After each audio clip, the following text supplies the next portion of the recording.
उपन्यास आपका बंटी, इसके प्रमुख कथन। बंटी अपने घर में घूम रहा है, पर अपने घर जैसा कुछ भी तो नहीं लग रहा है उसे। सर्दी के दिनों में सांस से ही तो चारों ओर अंधेरा घुसने लगता है, और जैसे जैसे अंधेरा घुलता जा रहा है सब कुछ और ज़्यादा अपरिचित होता जा रहा है। यहाँ तो अस्वभाव भी पहचाना हुआ नहीं लगता, हवा भी पहचानी नहीं लगती। अपने घर का आसमान और अपने घर की हवा कहीं ऐसी होती है?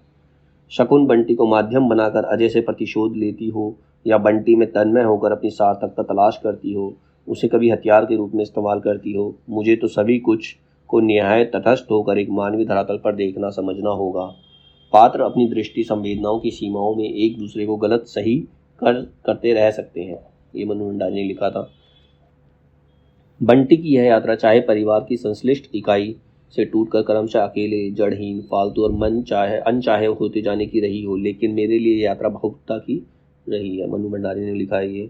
बंटी के तत्काल संदर्भ अजय और शकुन है।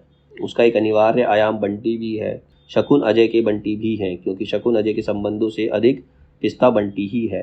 शकुन और अजय तो आपसी तनाव की असहनीयता से मुक्त होने के लिए एक दूसरे से मुक्त हो जाते हैं, लेकिन बंटी क्या करे? वह तो समान रूप से दोनों से जुड़ा है, यानी खंडित निष्ठा उसकी नियति है, मतलब दोनों से ही अलग होगा। इस पूरी स्थिति की सबसे बड़ी विडंबना यह है कि इन संबंधों के लिए सबसे कम जिम्मेदार और सब ओर से बेगुना बंटी ही इस ट्रेजेडी के त्रास का सबसे अधिक भोगता है। शकुन और अजय के तनाव और चटक बंटी की नस नस में प्रतिध्वनित होता है।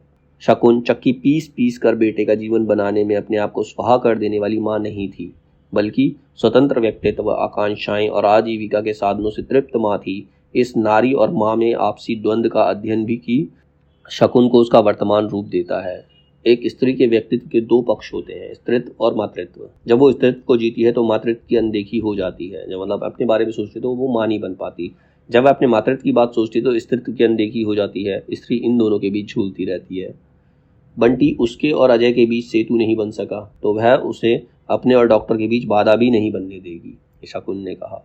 काश उसके पास भी कुछ ऐसा कुछ होता जो निहायत उसका निजी होता, जिसे वह किसी के साथ शेयर करना पसंद ना करती, जिसे अपने भीतर ही समेटे रहती, ये शकुन ने कहा। सच, हम लोग शायद बंटी को मात्र एक साधन नहीं समझते रहे। अब हम अपनी अपनी महत्वाकांक्षाओं और अपनी अपनी कुंठाओं के बारे में ही सोचते रहे, बंटी के संदर्भ में कभी सोचा ही नहीं। तो ये शकुन ने कहा।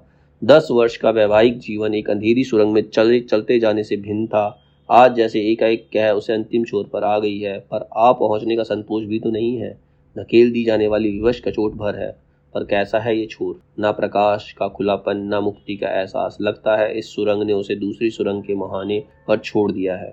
फिर एक यात्रा, वैसा ही अकेलापन, वैसा ही अंधकार, और खार के उन पर्दों की ठंडक जिसने शरीर से ज़्यादा मन को ठंडा कर रखा था, फिर मैं उतर आई। शकुन कहती है। अभी और जोत की यह लाओ, वह लाओ। ऐ बंसीलाल, इसे हरी मिर्च क्यों नहीं डाली? आज अंगूर क्यों नहीं है? मेरे नमकीन बिस्कुट। इन सब के बीच में बंटी अपनी नज़रों में कहीं जैसे बड़ा बेचारा हो आया।